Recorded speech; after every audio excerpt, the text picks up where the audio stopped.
Hi, my name is Dennis Green. I am the author and the narrator of The Marriage Story, published by Boulevard Press. You are listening to Part 1. It's about 8 minutes long. When you finish Part 1, you can sign in and listen to the rest of the story absolutely free.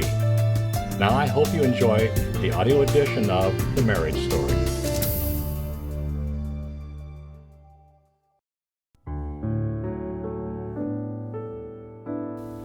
They held each other on a moonlit night, young lovers, taking time to be alone. Their smiles were soft, words were hardly spoken. Their loving hearts set a tender tone. She loved how he held her so carefully close. He was warm and gentle, yet so strong. He whispered that he loved her, and that filled her with joy. She had waited to hear it for so long. I love you more than life, he whispered.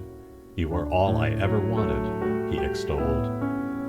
My love will last forever if you'll have me, he went on. Yet she wondered, will he love me when I'm old?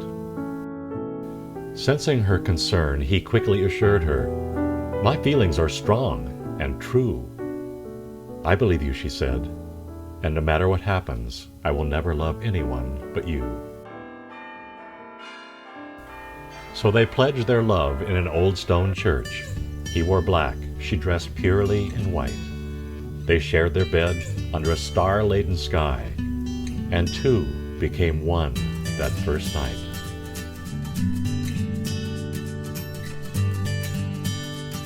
They spent the next year learning to share, addressing each other's every need. They were fitted to love like a hand in a glove, quite perfectly suited indeed. She said, I promise to share all my thoughts with you, but you must do the same with me. If we talk to each other, we will stay in love forever, even if we occasionally disagree. The days flew by, and their love kept growing, even more than either could have guessed. They talked and touched on their hopes and fears, and their love passed each challenging test. As time flowed on, they talked about the future, thinking and planning a perfect life. He worked very hard to be a devoted husband. She strived to be a perfect wife. They sacrificed much to build their dream. They bought a house and invested to get ahead. If we work like our parents and do what's expected, no doubt we'll be happy, they said. They thought they needed things, so they worked a little harder. They agreed it was important to grow, but they worked so much, commuting and such, that they spent all their time on the go. They had everything lovers need to be happy, but they thought they needed more.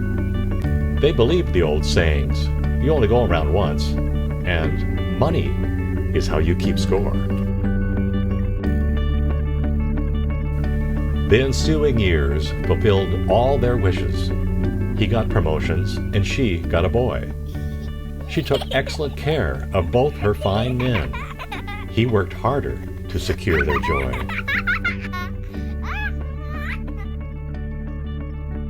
Together, they strived to be thoughtful parents, committed to enriching a third life. They smothered their child with undying affection, being more than a husband and a wife. Before long, they decided their son might be lonely. He should have a sister, they agreed. So they tried right away, every 25th day, until their daughter was carefully conceived. Eventually, it turned out just as they had planned. Their second was born a healthy girl. She had big, happy eyes. She hardly ever cried, and she had hair with a natural curl. In time, they concluded their house was too small. They definitely needed more space. So they decided to move out to the suburbs, where they could buy a much bigger place. But along with their move came many new demands. A second car just to go to the store. Then they built a pool and a fence for the dog. So of course they had to earn more. They got a sitter for the kids, and she went to work, so they could have what they'd always dreamed. They thought they'd be fine if they both worked overtime, but there was never enough, or so it seemed. But as they scraped and struggled to capture true bliss, minor changes began to take place. He came home from work so terribly tired, and she rarely wore a smile on her face.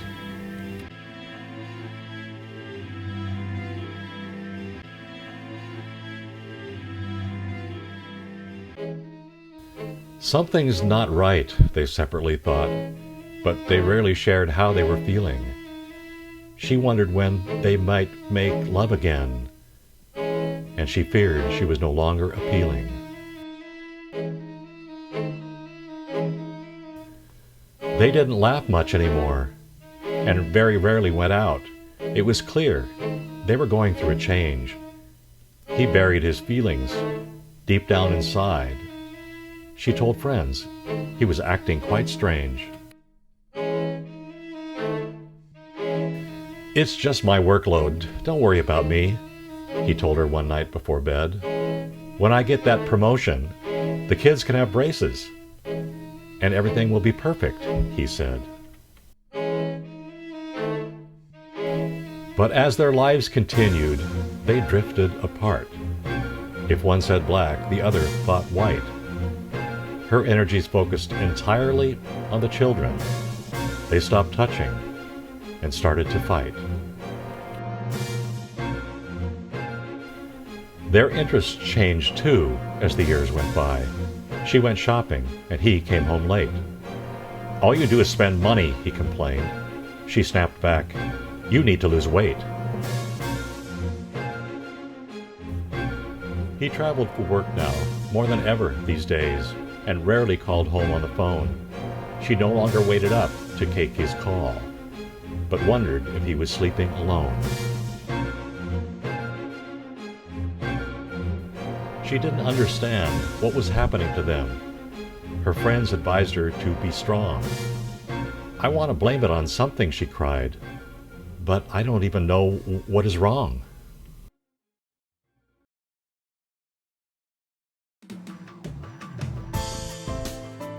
Thank you for listening to part 1 of The Marriage Story.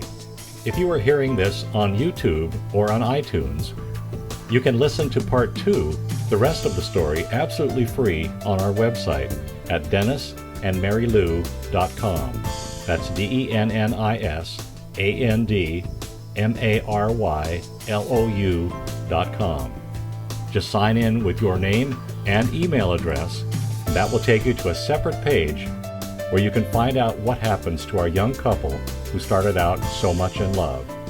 You can also get access to an exclusive interview I did to answer questions that were asked by people who have read the printed edition. You have my solemn promise that when you sign up on our website, we won't flood you with emails or newsletters asking you to buy things you don't care about. We know you're busy, and we just want to alert you when our next book comes out. If you want to purchase The Marriage Story, you can buy both the printed book and the audiobook on Amazon.com. Now I invite you to sign in and enjoy the rest of The Marriage Story.